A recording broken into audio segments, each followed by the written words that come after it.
The suspects were led from the Milimani court cells for their first appearance in court. Conspicuously absent from his jacket's breast was the purple ribbon his colleagues were wearing in solidarity with the slain lawyer Willy Kimani, his client Josephat Mwenda and their driver Joseph Muiruri. They pulled him aside in an attempt to persuade him not to represent the suspects. Ombeta says that even though the case is about the murder of a lawyer and his client, even the suspects deserve to be represented. In any case, he had already promised the suspects he would appear for them. This could happen to any one of us, including Mr. Ombeta himself.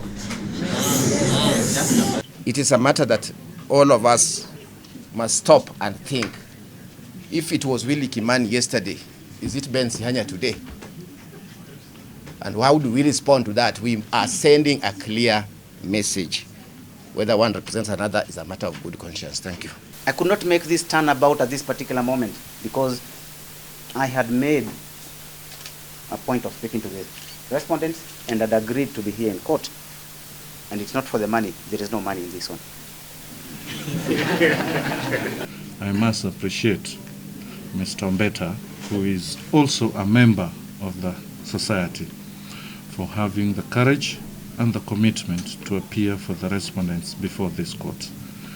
I share the view that this will go a long way in the development of our jurisprudence and also on our constitutionalism. The courtroom was full to the rafters, mainly with lawyers donning the purple ribbons. No charges were read against the accused today. The prosecutors have asked for more time for police to conclude investigations against the suspects led by Fredrick Leliman and others who may be involved. They say more arrests are likely to take place.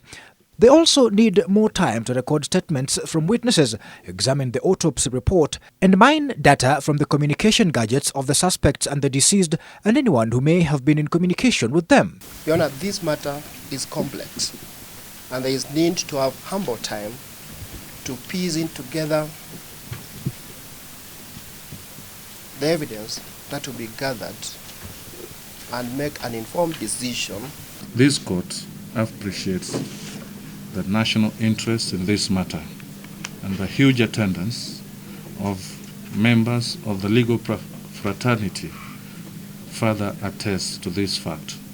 The prosecution also says that it will need to get the details of the case at the Mavoko Law Court that is believed to have landed Kimani, Mwenda and Muiruri in trouble. Ombeta, however, opposed the involvement of the Independent Policing Oversight Authority in the case. The prosecution, though, says IPOA will be essential as it has already been investigating the matter. Initially, IPOA had been investigating a case of misconduct where Leliman had been accused of shooting Mwenda on the arm. At this particular moment, IPOA is just interfering with this matter. IPOA, based on the Constitution and the IPOA statute, have a mandate to support the cause of justice. The magistrate ordered for the investigations to be completed within the next 14 days, and the suspects will remain in custody in any police station within Nairobi.